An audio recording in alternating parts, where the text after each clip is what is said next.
Hey galera, Jason aqui em mais um Analisando Sinopse de Mangás dos Inscritos, o nosso podcast onde eu faço exatamente o que o título diz. Eu analiso as ideias de mangás enviadas por vocês para mim. Se você tem vontade de ter a ideia do seu mangá analisada aqui, você pode enviar para o meu e-mail, contato@instintomangaka.com.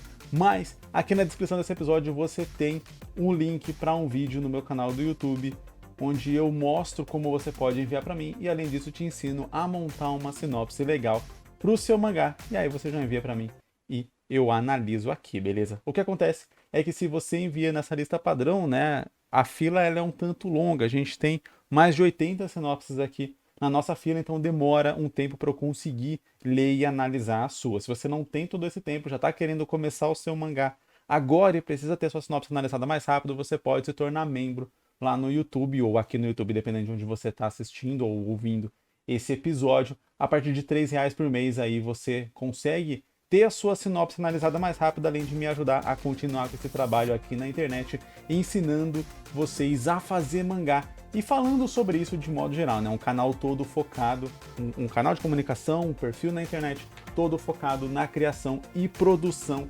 de mangá. A primeira sinopse que eu analiso aqui em todos os episódios é uma sinopse de membro, então bora lá. O nome dessa aqui é Rock e Dragões. Rock e Dragões, vamos lá. Rock é um aspirante a rockstar que é invocado para o mundo de magia, e agora ele deve ser o herói que vai salvar o mundo de uma ordem de magos chamados a Orquestra. Nisso, o Rock descobre que através do rock, né, eu fico repetindo, essa palavra pode confundir um pouco, mas o Rock descobre que através do rock pode invocar dragões ou atribuir poderes dracônicos a objetos. Essa segunda parte aqui é bem curiosa. Pessoas e mulheres dragoas gostosas. Ok. E atravessar do poder rock and roll vai salvar o mundo dos magos. Cara, eu não entendi o atravessar. Ah, tá. Deve ter sido o corretor. E através do poder do rock and roll vai salvar o mundo dos magos caretas. Entendi, cara. Gostei da premissa, né? A premissa daquele lance meio de rebeldia e tal, bem na ideia do que seria o rock and roll. Então, cara, é da hora. Gostei da ideia. Eu consigo imaginar isso mais com uma pegada mais de comédia. Acho que se você levar essa história muito a sério, corre o risco de, não sei, ficar meio boboca. Sabe quando você tenta fazer sei lá, alguma coisa que é muito... Cara, eu não sei como explicar, mas tipo, você conta uma história e as pessoas riem dessa história e falam, não, eu tava falando sério, e aí fica parecendo bobo. É tipo isso, eu acredito que essa história aqui, ela tem tudo pra ser ali uma pegada de beleza, ação e tal, mas com muito elemento de comédia, até pela premissa, pela ideia, né? Tipo, o personagem chama Rock, aí ele vai e através do rock and roll ele consegue invocar, tipo, parece muito o lance lá da Paleta do Destino, né? Que é uma história que, beleza, você vai ter todos os arcos dramáticos, todas as coisas que compõem qualquer narrativa, mas com um jeito de comédia, aquele jeito ali quase que, né, de filme B, mais escrachado, onde as coisas são feitas assim de uma maneira que se você colocasse isso num roteiro sério de verdade não iria funcionar, né? Tipo, caramba, por que que através do rock ele consegue invocar dragões, tipo, que uma coisa tem a ver com a outra, um estilo musical e tal, um negócio assim. E eu acho que se tentar dar muita explicação, se tentar criar uma mitologia real para isso, como eu disse, pode correr o risco daquela pessoa que conta algo que as outras pessoas acham engraçado, mas para ela não é engraçado, e aí fica aquela sensação meio estranha.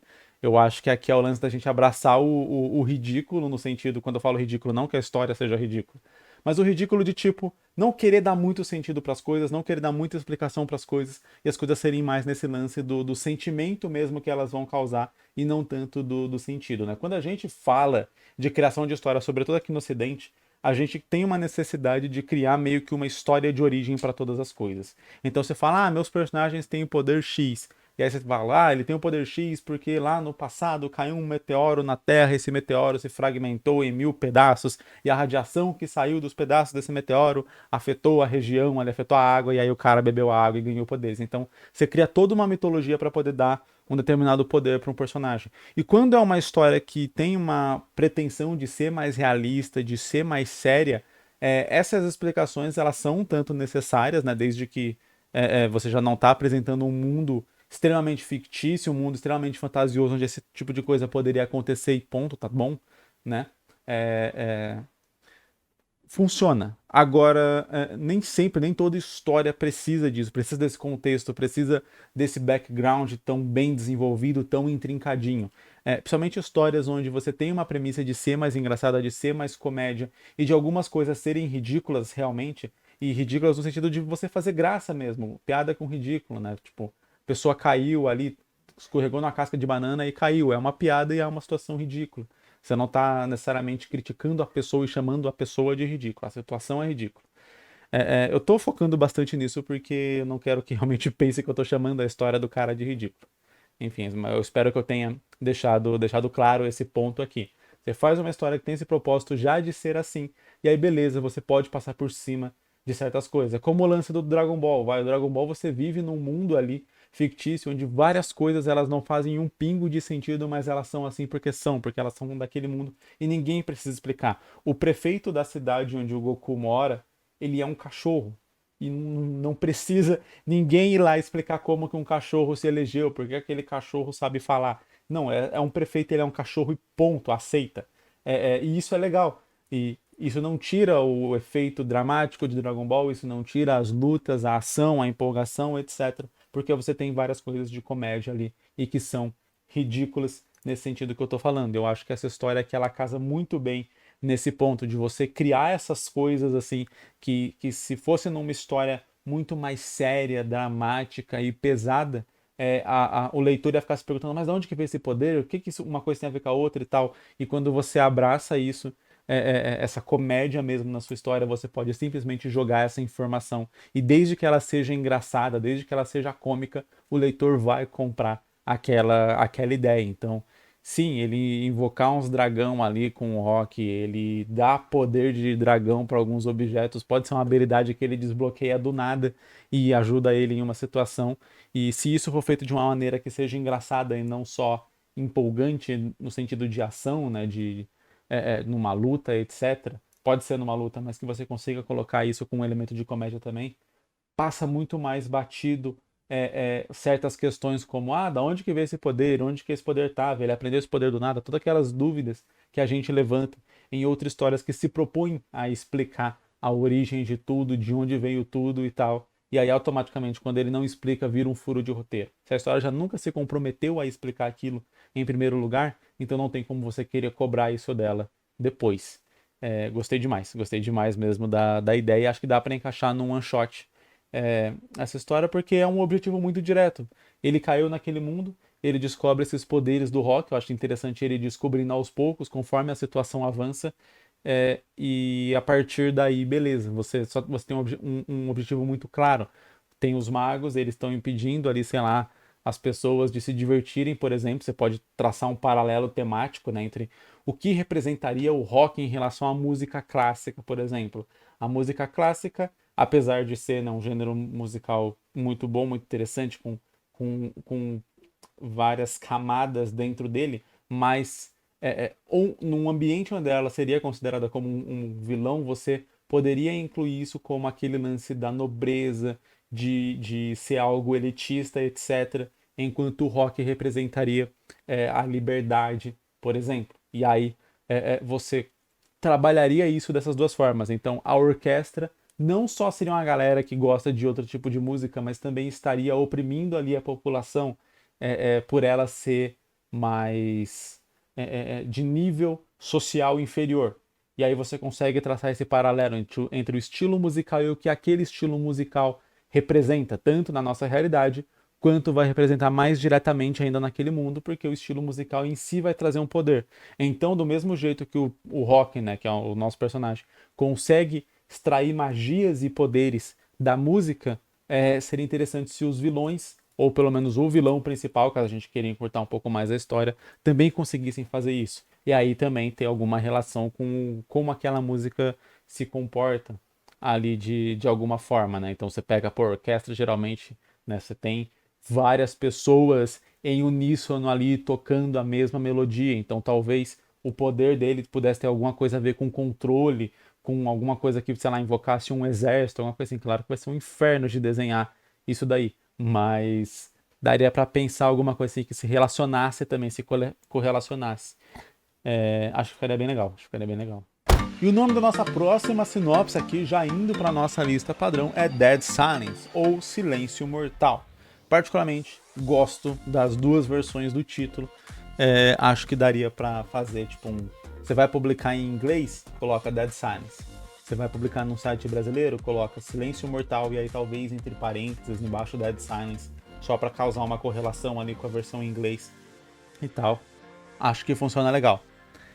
Vamos lá. E se toda a existência fosse levada à destruição por causa de um mero erro? Um dark fantasy que mistura cyberpunk com horror cósmico, onde cada alma é uma realidade. Não sei exatamente o que essa frase significa. O silêncio é a doença da alma, a carne é a prisão da alma. E Carrie, uma caótica, porém bondosa garotinha, tenta lidar com o fardo de que é a sua alma que trará o fim da realidade.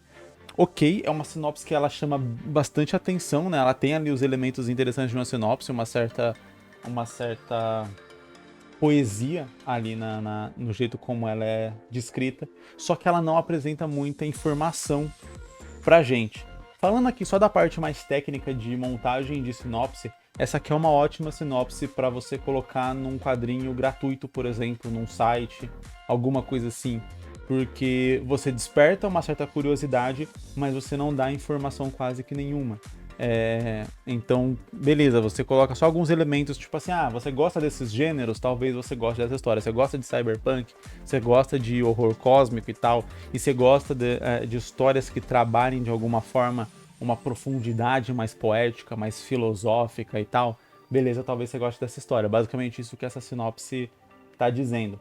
Como ela não tem muita informação sobre o que a gente vai acompanhar de fato, ela é uma sinopse que fica um pouco complicada quando você coloca, por exemplo, na parte de trás de um livro impresso para ser comprado.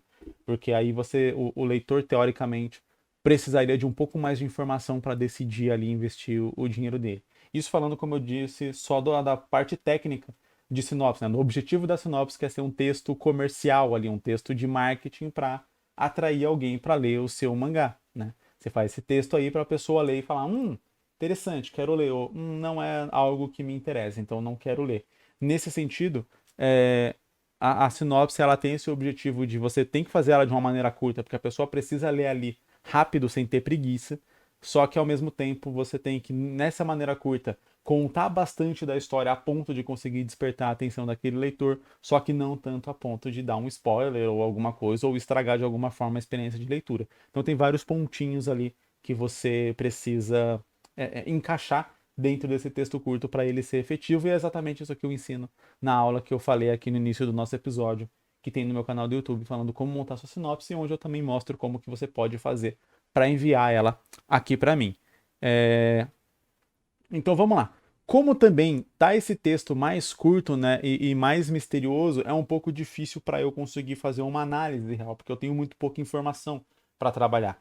A informação que eu tenho é que a Carrie, de alguma forma, ela é bondosa, porém ela é caótica, então eu imagino que, sei lá, esse caótico dela talvez seja no lance de... Pensa numa criança, ela não necessariamente faz mal a outras pessoas por querer fazer mal, mas ela é muito bagunceira. Beleza, você pode chamar ela de caótica nesse sentido. E aí, ok, e aí esse caos que ela gera, né, esse caos, que é uma palavra talvez mais catastrofista para descrever uma criança, não necessariamente dentro da história, porque realmente ela vai trazer o fim da realidade, mas estou falando tipo uma criança no mundo real, você chamaria ela de bagunceira, por exemplo. Enfim, iria trazer essa grande consequência e como que ela iria lidar com isso. Eu fico bem na dúvida em como que o autor vai trabalhar essa questão da criança lidar com uma consequência tão grave. Exatamente por ser uma criança, como que seria a percepção de uma criança em relação à consequência. Porque causa e consequência, né, ela é a base de tudo que a gente faz. E quando a gente está falando de uma história, a causa e consequência está diretamente intrincada dentro de um roteiro, né? A melhor maneira de você fazer um roteiro onde ele não parece estar sendo corrido, ele não parece estar sendo forçado, é você trabalhar exatamente com causa e consequência. Então, para a gente poder trabalhar isso diretamente, a gente precisaria, ou talvez fazer isso acontecer realmente sem querer, e aí a criança tomar responsabilidade disso para fazer alguma coisa, pra gente ter uma história para andar de verdade, né? Então, tipo, sei lá, a criança queria um biscoito. E aí, na tentativa dela de pegar o biscoito, ela faz alguma coisa que começa a quebrar a realidade. Agora ela tem essa missão de tentar impedir aquilo que ela fez de acontecer. Vou extrapolar aqui, criar uma história que não é o que está necessariamente escrito aqui, porque, como eu disse, tem muito pouco aqui para eu poder realmente usar ali. Mas vai lá. Imagina que essa criança ela é adotada de um grande mago ou sei lá um grande astrônomo que já está fora do universo e meio que tipo todos os instrumentos dele ali já são muito poderosos, etc. E aí a criança por querer alguma coisa pequena, como eu falei, ela quer um biscoito, mas sei lá, o mago disse, ou o astrônomo, ou o grande cientista, ou Deus, ou qualquer nome que seja, disse que ela não podia pegar aquele biscoito, mas daí quando ela vai, ela, sei lá, derruba alguma coisa e essa coisa acorda, sei lá, um grande mal que vai destruir o universo. Já que ele falou que tem um lance de horror cósmico aqui, né? E o horror cósmico remete diretamente a Lovecraft, sei lá. Vamos imaginar que essa criança aqui fez alguma coisa que, sei lá, derrubou um frasco que soltou algum bicho ou algum, sei lá, alguma poção que desperta ou começa a despertar um grande desses deuses antigos e tal. Eu esqueci como é que é o nome do que o nosso universo é só o sonho dele. Azathoth? Acho que é Azathoth. Enfim, então vamos supor que essa criança é, fez alguma coisa de verdade que veio sobre o mundo. Tantas vezes referido como Deus idiota cega, monstro sonho. Ah, é um monstro sonhador cujo sonho é onde o universo reside. E aí, se ele acorda, ele para de sonhar e o nosso universo acaba. Ok. Então, por exemplo, o Azathoth seria um ótimo exemplo para usar nessa história aqui. Ela derrubou isso, e aí, ao derrubar isso, ela solta uma substância que pode acordar o Azathoth. Tô pegando aqui realmente, literalmente do Lovecraft, mas o autor pode inventar um personagem, uma coisa assim. E aí começa aí o processo do Azathoth acordar. E aí a história se passa entre o mago guiando a criança em como ela pode fazer o Azathoth voltar a dormir, porque se o Azathoth acordar, o universo acaba, né? E isso já é bem da mitologia Lovecraftiana mesmo. O nosso universo é o sonho desse deus, e se ele acorda, acabou o universo. Então acho que é um negócio que fica bem legal. E aí você consegue trabalhar com esses elementos de tipo, para fazer ele voltar a dormir, a gente precisa aquietar não sei o que, aquietar não sei o que lá. E aí, tipo, tem vários pontinhos, né, que seriam considerados como se fossem pesadelos dele, que você precisa fazer para que ele tenha um sono um pouco mais tranquilo. Por exemplo, derrubar esse negócio e fazer sair isso é um grande pesadelo para esse Deus. E aí, por ser um grande pesadelo, ele começa a entrar nesse estágio de sono menos profundo, né? E aí isso entra na parte até científica. A gente, quando dorme, tem, se eu não me engano, 6 níveis de sonho não, 6 níveis de sono, né? Então você começa a dormir, você fica sonolento, e aí quando você começa a dormir, você vai passando por vários estágios de sono, onde você tem um sono mais profundo e você tem um sono um pouco mais leve, que é onde a gente sonha. Claro que aí a gente não estaria falando que o sono mais leve é onde sonha, porque a gente precisaria usar isso como uma espécie de prelúdio para ele acordar. Então, ele está no nível de sono mais profundo, que seria onde o nosso universo está existindo, e aí ele começa a caminhar nos níveis de sono para acordar, e conforme ele vai acordando, o nosso universo vai sendo mexido, várias coisas vão acontecendo, inclusive mundos e coisas do tipo vão sendo destruídas, e aí é preciso interromper certos eventos de acontecerem, eventos que iriam deixar o sono dele mais leve e com maior tendência a acordar. Eu acho que um pesadelo pode trabalhar essa brincadeira, né? Desse jeito, tipo, a gente fez uma coisa que agora tornou esse sonho num pesadelo. E aí, quando está no pesadelo, automaticamente seu corpo tem outras respostas, várias coisas assim, e você pode acordar a qualquer momento. E esse acordar a qualquer momento é o fim do universo. Enfim, então isso aqui foi toda uma história que eu criei com base nisso, e seria isso que a gente ia acompanhar. Você pode simplesmente já começar essa história com o universo acabado e só meio que ser um estudo de personagem, de como essa criança encara a consequência daquilo que ela fez ou algo assim. Ou talvez ela já nem é mais criança, né? Existem alguns contos e tal que é tipo, o mundo acabou e aí você tem lá um senhor sentado no fim do mundo e você vai meio que narrando o que ele tá vendo, o que ele tá vivendo e o que fez o mundo acabar e tal. Só que aí quando você tem uma história parada desse jeito, você precisa criar certos elementos de tensão e de plot twist na sua própria interpretação daquela história, é, que justifiquem ali essa história separada. Nessa primeira versão que eu montei aqui, seria uma história realmente mais dinâmica, mais nos moldes padrões, onde você tem ali um status quo, esse status quo é rompido, no caso, por um acidente, um erro, e agora você precisa fazer uma caminhada para meio que voltar para esse status quo. Então seria esse modelo, seria uma história mais dinâmica.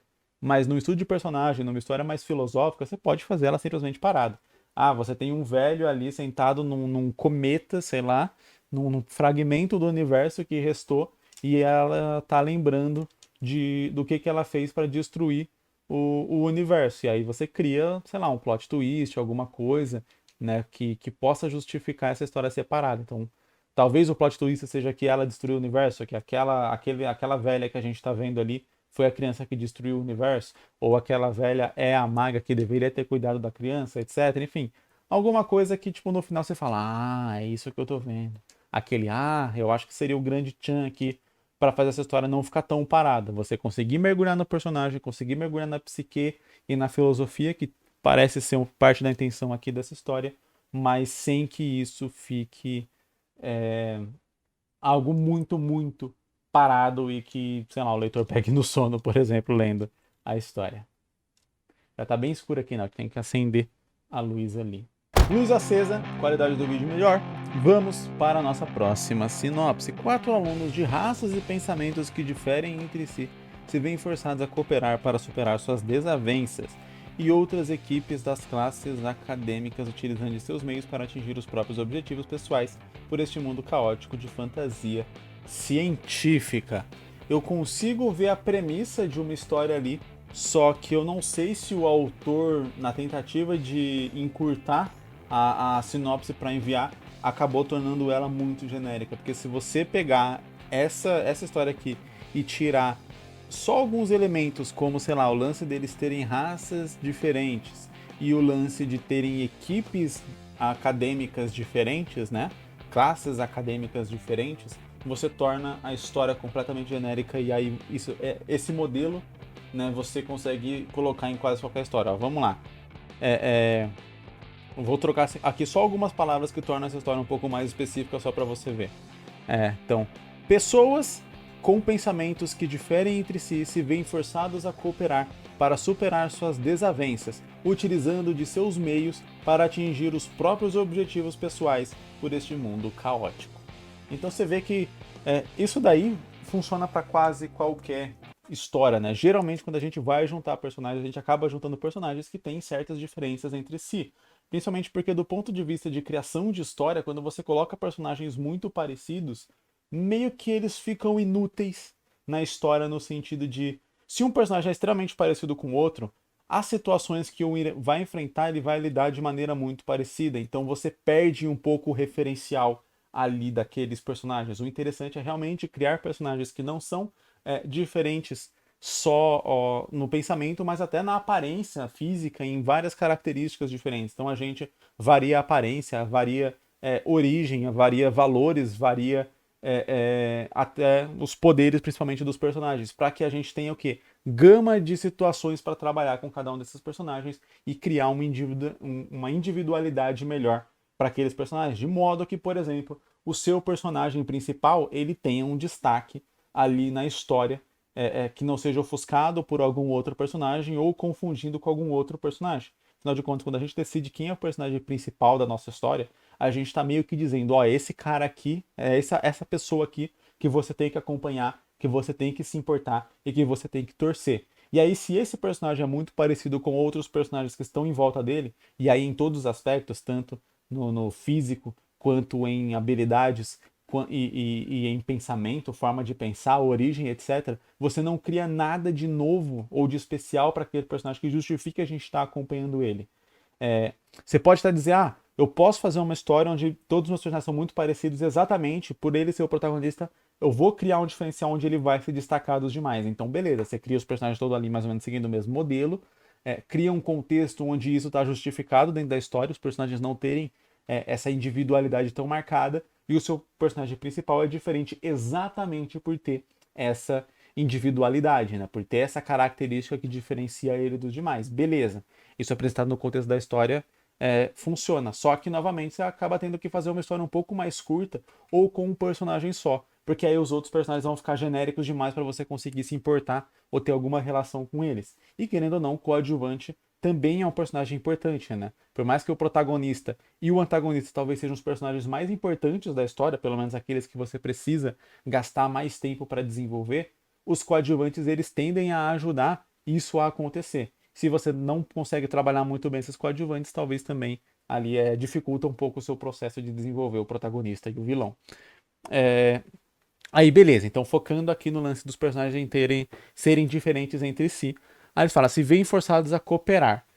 Geralmente é uma situação também, se você tem personagens que são diferentes ali, você acaba tendo um desafio de fazer esses personagens cooperarem entre si. Aí você pode colocar isso por uma questão externa a eles, você pode colocar isso numa questão interna a eles, e por aí vai, né? Então, uma questão interna é eles terem o mesmo objetivo, por exemplo. Então, esses dois personagens, eles são diferentes, eles têm meios diferentes, porém, eles querem a mesma coisa. Vamos lá, vamos usar um exemplo clássico aqui. Demolidor e o Justiceiro. São dois personagens que são ali heróis da Marvel, só que um mata e não tá nem aí, porque ele acredita que matando ele consegue resolver aquele problema de uma vez por todas, enquanto o outro não mata porque acredita que matar é uma solução drástica demais e que na verdade não tá resolvendo nada e que ele tá só sendo mais um dos bandidos e não sendo um herói.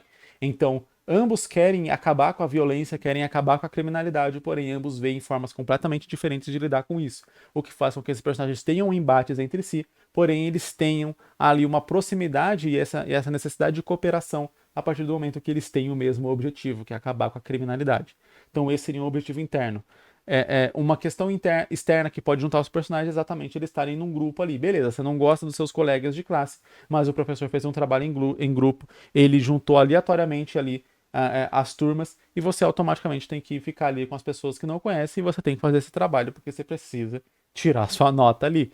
Então você vai ser obrigado a cooperar com essas pessoas. E aí entra um ponto aqui que fica, né, meio dúbio, que fala: eles diferem entre si, né, os pensamentos diferem entre si, se veem forçados a cooperar para superar as suas desavenças. Parece que o objetivo de eles estarem cooperando é superar as suas desavenças. Então fica meio que redundante um pouco e meio sem sentido. Tipo, eu vou ajudar você porque eu quero superar a minha desavença com você. Então, a princípio, parece que essa pessoa tem já um interesse naquela outra pessoa a ponto de fazer isso. Entende que são coisas ali que, tipo, você fala, tá, eles já têm desavenças, eles estão cooperando para superar as desavenças.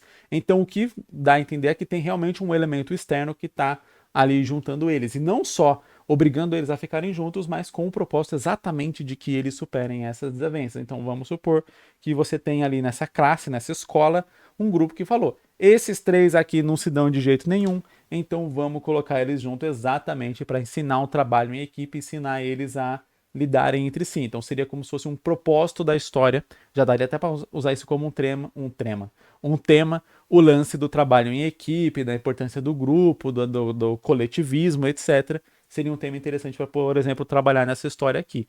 E aí eu faria uma história.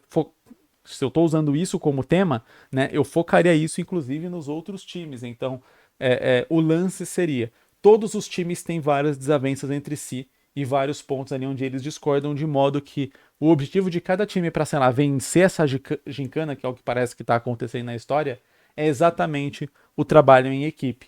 E aí a gente vai usar isso de várias formas. Então, você tem aquela equipe que não sai do lugar porque eles estão quebrando a cabeça o tempo inteiro entre eles. Você tem aquela equipe que alguém assume a liderança e dane-se os outros, não estão nem aí, e vai por si próprio como se estivesse fazendo aquilo sozinho.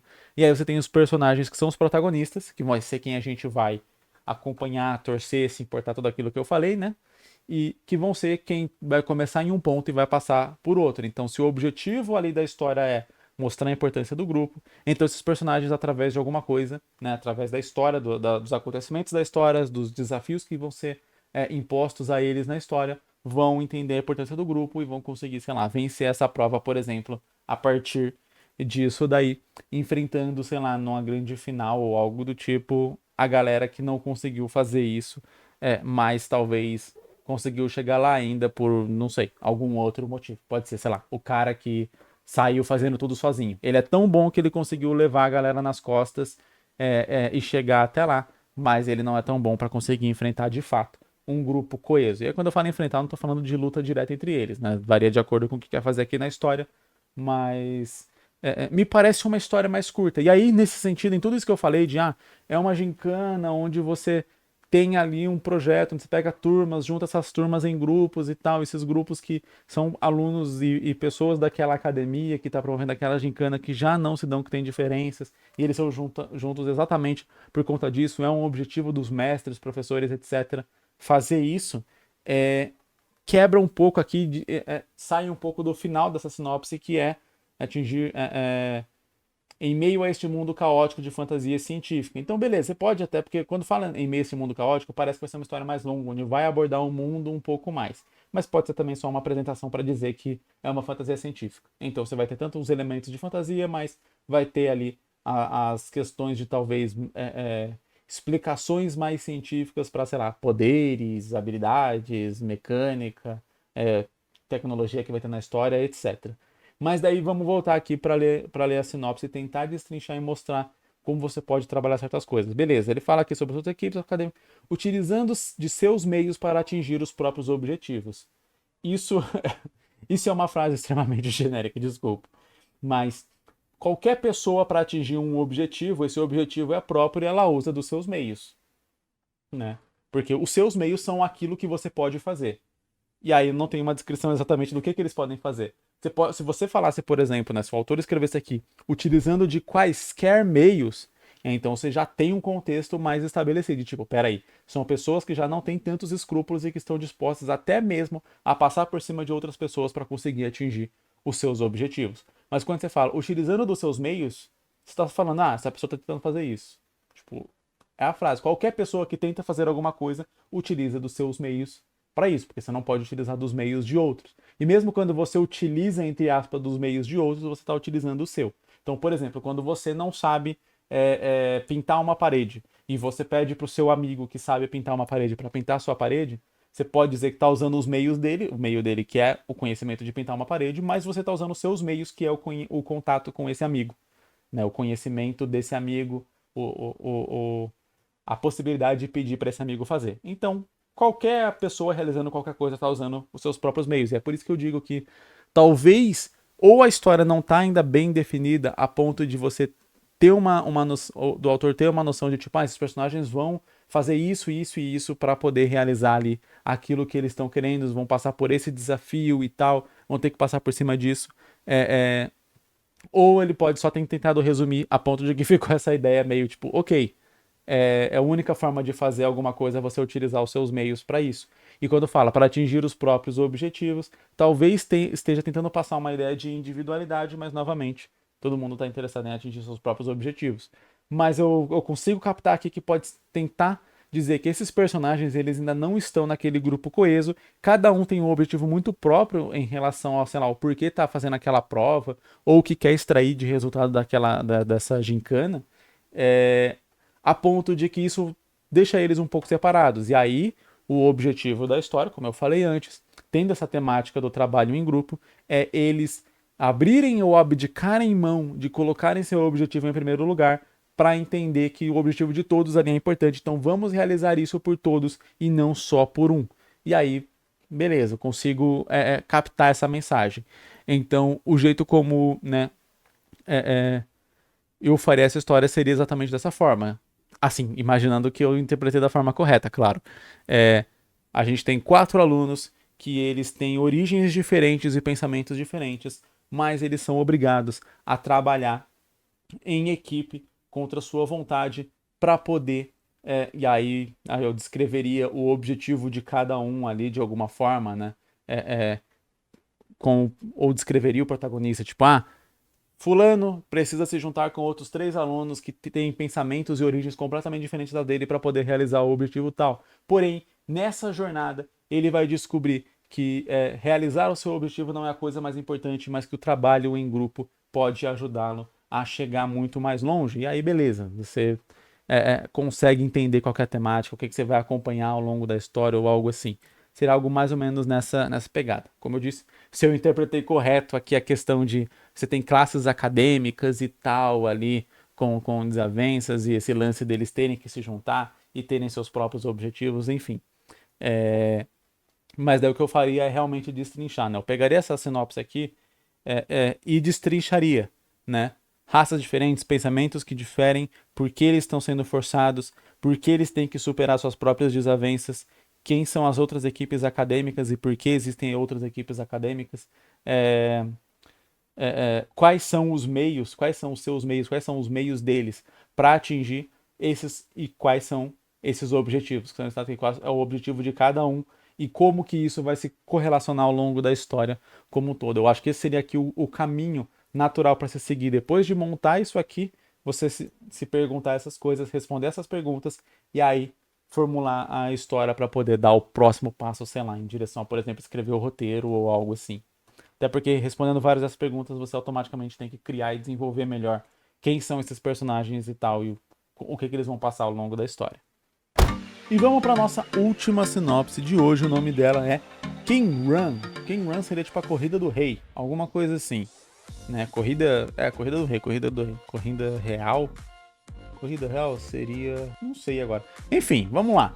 O autor deixa claro aqui que é uma história de aventura e fantasia e a sinopse é bem curta. Vamos ver o que ele fala aqui. Em meio a um país em constante falimento, eu acho que falimento não existe. Não tenho certeza mais que a palavra falimento não existe, é falência, que seria aqui. Então, em meio a um país em constante falência, ou processo de falência, ou algo assim, uma alma ressurge para salvar o povo daquela nação pseudo-medieval. E aí ele diz que tem os elementos misturados ali. Aquele que carrega Gerva, não sei, Gerwa. Certo, e a sinopse acaba aí. Então, assim, toda vez que a sinopse é muito, muito curta, quando a sinopse é muito, muito longa, não dá pra eu ler aqui porque eu ficaria 10 minutos só lendo a sinopse, depois não teria como analisar. Mas quando a sinopse é muito curta, várias coisas às vezes ficam muito em dúvida pra eu conseguir de fato analisar ela em si, né? E aí eu tenho que dar uma abstraída pra criar algumas coisas e tal, pra gente ter o que falar aqui. Por exemplo, eu não faço ideia do que é Gerwa, eu não faço ideia de como ele vai salvar esse povo e o que esse povo de fato está sofrendo. Porque quando fala salvar o povo daquela nação pseudo-medieval, eu entendo que a intenção do autor é explicar o contexto do mundo, é ambientar a história dele. Porém, o jeito como ficou escrito, uma alma ressurge para salvar o povo daquela nação pseudo-medieval, parece que o fato de a nação ser pseudo-medieval faz dela alguma coisa ruim que precisa ser salva, tipo, automaticamente. Igual você, sei lá, falaria aqui, ó. Uma alma ressurge para salvar o povo daquela nação escravagista, daquela nação retrógrada, daquela nação imperialista. Então, tipo, você colocaria alguma característica que denotaria alguma coisa ruim que faria com que aquelas pessoas precisassem ser salvas dessa característica que foi apresentada. E aí, quando fala pseudo-medieval, eu entendo que é a ambientação da história, mas daí não me passa o contexto do qual essas pessoas estão vivendo de verdade, o contexto social e não só do período histórico ou algo assim da história, da ambientação de fato. Acho que deu para entender, né? Então, beleza.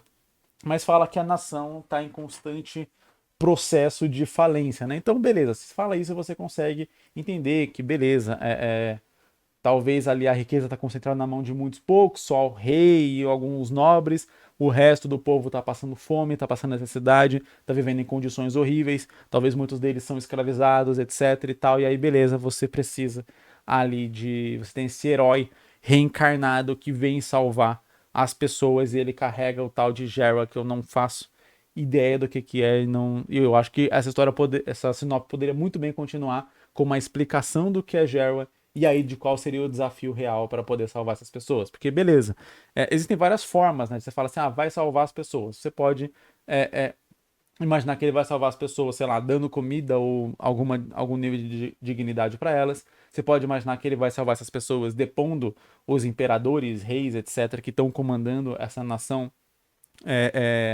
e fazendo ela ser horrível do jeito que é.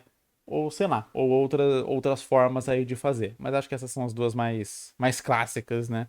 de serem usadas, pelo menos não me veio à memória de pronto, assim, nenhuma outra. Mas vamos lá, então. É, o que eu me questionaria nessa história seria o lance de ser, tipo, uma alma reencarnada e tal, que vem pra salvar, porque aí a gente cria aquele lance de profecia, e a gente cria uma importância direta ao protagonista, se é que essa alma é o protagonista. E aí, quando a gente cria essa importância direta para o protagonista, você perde alguns elementos de conexão, alguns elementos de dramaticidade para a história. Que é, por exemplo, se ele é o protagonista e ele já é uma alma que ressurgiu para salvar, você já tem um objetivo claro para aquele personagem que não foi escolhido por ele, então você não tem uma construção daquele objetivo que você possa se identificar com o personagem, né? Porque o objetivo já foi dado para ele pelo roteiro. É, então você já perde um elemento de identificação. Ele não sofreu aquilo que aquelas pessoas estão sofrendo. Então, grandes sacrifícios que ele fizesse por aquelas pessoas seriam um pouco menos justificado por ele não ter sentido na pele aquilo também. Então, o leitor poderia questionar certas atitudes desse personagem. E essas atitudes poderiam passar só como: ah, é porque ele é bondoso e ponto.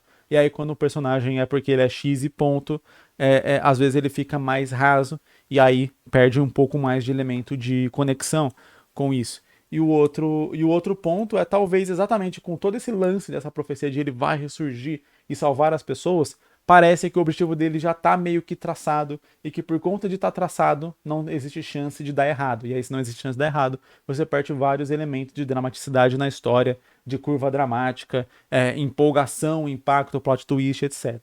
Então, geralmente, quando a gente tem uma história onde parece que esse caminho está muito bem estabelecido, uma das coisas que a gente costuma fazer é subverter algumas das expectativas nesse caminho. Então, beleza, a gente tem aqui um caminho bem clássico. Temos uma nação subjugada pela pobreza e pelo egoísmo de tiranos. Em meio a esse ambiente, um herói ressurge, uma alma que renasce nesse mundo para salvar e livrar as pessoas desse ambiente. Ela vai marchar até os imperadores, depor eles e vai governar com abundância todos. E essa alma carrega um grande poder e ninguém consegue derrotar ela. Então você tem toda a história estabelecida a partir do momento que você dá esse contexto. E aí a história é essa. Beleza, esse cara vai nascer, ele é fodão, ninguém consegue derrotar ele. Ele já nasceu com esse objetivo, então não tem tempo ruim. Ele vai seguir com isso e vai até o final. Essa já é a expectativa a partir do momento que você apresenta esse contexto. Então você quebra essa expectativa de alguma forma para poder subverter isso e aí a história fica menos óbvia ou pelo menos menos previsível, porque a história previsível automaticamente ela acaba, né? Vai. Eu ia falar que é inevitavelmente, mas tem como evitar, só que é difícil. É chata, porque se você sabe tudo o que vai acontecer, você só fica como um espectador de tipo, ah, tá bom, tá. Quando você sabe, quando você conhece toda a história de um filme, você tá ouvindo alguém falando da história daquele filme pra você. É meio chato, porque você não tem a parte empolgante de ver o filme e de ver aquilo acontecendo, só tem alguém contando. Então, é o que eu falei, tem como você contar ainda essa história, mesmo ela sendo previsível, você contar ela de uma maneira interessante, que apesar de ser previsível, seja empolgante, só que é muito mais difícil. Quando você torna a história um pouco mais imprevisível, você tem já muito mais facilidade de poder levar o leitor e tal para os caminhos que você quer seguir. Né? Então, você faria, por exemplo, esse personagem ele renasceu ali, mas ele não é o protagonista. O protagonista é alguém que vai seguir ele. E aí vai ver, de repente, ele cair, dar errado e toda a esperança ir por água abaixo. E agora, já que toda a esperança foi por água abaixo, esse personagem que não era o cara da profecia, meio que tenta assumir o manto, fingindo que é aquele cara para poder realizar ali o negócio e dar essa esperança e essa salvação pro povo dele. E aí, beleza, você tem conexão com esse personagem. Por quê? Porque ele sofreu o que os outros estão sofrendo. Porque ele é um humano, entre aspas, como eu, como qualquer leitor que tá vendo essa história. Você tem uma quebra de expectativa porque você acha que aquele cara vai ser o protagonista. Na verdade, ele não vai ser. Outra quebra de expectativa porque ele parece invencível, mas ele é vencido. E aí, quando tá tudo perdido, o outro personagem se ergue para poder assumir o manto. E aí você consegue ter até depois um elemento de virada que é, por exemplo, ele ter se erguido como aquele herói, fingindo que era aquele herói da profecia, pode gerar uma esperança no povo que decide também se rebelar, mas quando é revelado que ele não é o cara da profecia, que o cara da profecia já morreu e que ele é só mais um daqueles, a esperança pode sair E aí toda a história tem uma mensagem interessante sobre esse lance de você acreditar em uma pessoa como o salvador da pátria e, na verdade, todos nós podemos ser os nossos próprios heróis. Então você pega isso como uma mensagem para a história e aí no final ele faz, sei lá, um discurso sobre isso e a ponto de que ele consegue, sei lá, derrotar o rei ou derrotar o cavaleiro mais forte do rei ou algo assim, e isso gerar a inflamação nas pessoas a ponto de que não, nós não precisamos da alma ressurgida do herói da profecia para poder nos libertar. Nós mesmos temos poder para isso e vamos fazer isso agora que aquele carinha que era como a gente ensinou através do seu exemplo, do seu sacrifício ou qualquer coisa do tipo. Então você consegue trabalhar a história ali com mais nuances e tal, com mais empolgação, com mais dramaticidade. Como eu falei, se você tenta subverter um pouco aquela ordem linear que já é imaginada logo de cara, principalmente quando a gente vê aqui essa sinopse. E eu espero que você tenha gostado e aprendido com esse episódio aqui. Faz tempo que eu não falo isso aqui, mas era algo que eu insistia muito, principalmente lá no começo aqui do quadro, né, quando era só ali um quadro no canal, etc, que é não pare nas suas ideias, faça o seu mangá, você só vai aprender a fazer o seu mangá fazendo. E quando eu decidi fazer aqui nessa análise de ideias e tal, exatamente para tentar mostrar esse caminho, tipo, ó, como a gente pode desenvolver essa história, o que a gente pode fazer aqui, não é só para falar isso tá bom, isso tá ruim ou algo assim, é realmente tentar passar disso para a próxima fase, mostrar qual é a próxima fase, o que a gente pode fazer de fato, o que a gente pode contar de fato, tanto que em várias sinopses aqui eu cheguei a falar até sobre como montar aquilo em estrutura de páginas, de capítulos e coisa do tipo, porque eu quero que vocês, acima de tudo, façam os seus mangás. Inclusive tem várias pessoas aí que estão se descobrindo, conseguindo fazer os seus próprios mangás aí para participar do concurso, né, que eu tô promovendo junto com a XP Pen. Já termina a data de entrega, né, essa semana aí é a última semana para entregar, tem muitos mangás legais, já comecei a ler, como eu falei, vou deixar o vídeo aqui nos cards onde eu explico, né, que é a questão da leitura e quais são os meus critérios de avaliação, porque os finalistas eu vou ler aqui no canal e vão estar disponíveis para vocês lerem também e votarem em quem vão ser os 3 grandes vencedores. Muito obrigado para você que ouviu ou assistiu esse episódio até aqui e eu vejo você em um próximo. Falou!